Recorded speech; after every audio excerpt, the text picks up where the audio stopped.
On a traversé le sud de la France, même on a fait toute la France, l'Espagne, le Maroc, la Mauritanie, le Sénégal, la Casamance et la Gambie. Pendant ces 10 mois donc, de road trip, on a rencontré énormément de voyageurs avec ses propres certitudes, incertitudes, sa propre expérience et ses propres besoins. Et donc pour être courageux, je pense qu'il ne faut pas avoir peur. Voilà, ne pas avoir peur. Quoi qu'il arrive, c'est pas nous qui maîtrisons les éléments. Parce que pour moi, être heureux, c'est être en mouvement. Pour être en mouvement, il faut être peut-être fou. Pour être en mouvement, il faut être courageux. Voilà. On voyage en véhicule, donc on peut voir le camion et la remorque, et en famille, avec ma femme et 2 de mes enfants. Pourquoi avoir tout quitté alors qu'on avait tout, hein. On avait notre maison était finie d'être payée, on avait un grand terrain, on avait déjà une vie qui nous plaisait, mais on s'est rendu compte qu'être autosuffisant dans un système tel que le système occidental, c'était de moins en moins possible. Pour financer ce voyage, on a tout vendu en France, nos voitures, notre maison, notre terrain. Donc on a perdu en confort, on a perdu en sécurité, mais je trouve qu'on a gagné en liberté.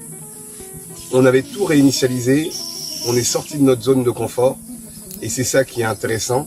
C'est peut-être notre secret de la longévité de notre couple avec ma femme, c'est que on n'est jamais resté statique. Ce qu'on vit avec nos enfants, c'est extraordinaire. C'est-à-dire que on peut croire en ses rêves, et au-delà même de les croire, il faut vraiment tout faire pour les réaliser. Rien n'est impossible. Tant qu'on y croit, tant qu'on y met son cœur, tout est possible. Et à aucun moment on s'est senti en danger, en insécurité.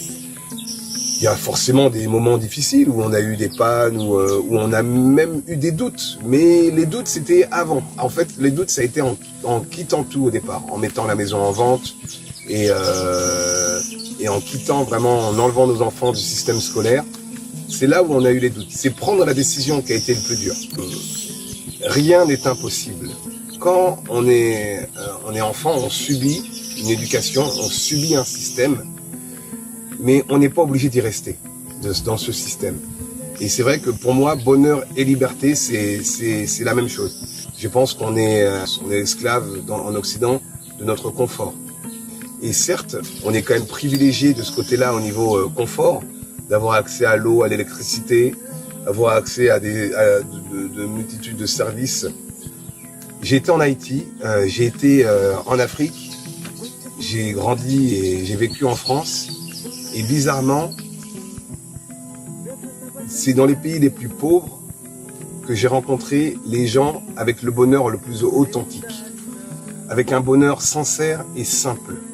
Alors qu'en Europe, en France, j'ai rencontré des gens qui étaient loin d'être dans le besoin, dans le besoin, on va dire, matériel, mais qui étaient en souffrance dans le domaine émotionnel, qui souffraient de solitude, qui souffraient de dépression. En Afrique, j'ai jamais vu ça. Et on ne sait pas de quoi demain est fait. Rien n'est inscrit, c'est l'aventure, voilà, au quotidien. Vraiment, demain, je ne sais pas ce que je ferai. Et ça, c'est vraiment la liberté.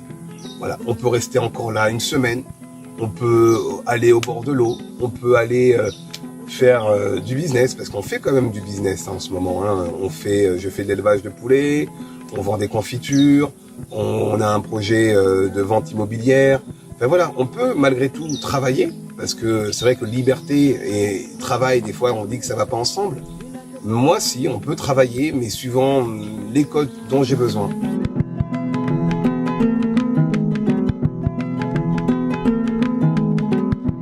Pour moi, des personnes d'une soixantaine, 70 ans, 80 ans, ils ont l'expérience. Tu vois, j'ai vraiment le respect de leur expérience de vie. Selon moi, le passage à l'âge adulte, tu remets en question l'éducation que tu as subie, et puis après, ça y est, tu passes à autre chose. Et je pense que moi-même, je suis parent, moi-même, je fais des erreurs en tant que parent. Et je pense que les parents font du mieux qu'ils peuvent, quoi qu'il arrive, avec les moyens qu'ils ont. Et après, c'est à la génération suivante. Et on doit se guérir de ça. On doit, selon moi, on doit passer à autre chose. Certes, tu regardes derrière, tu pardonnes. Moi, j'aime bien le pardon.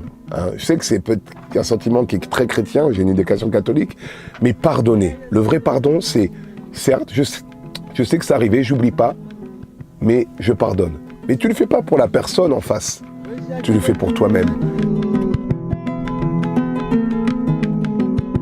Il a de moi là.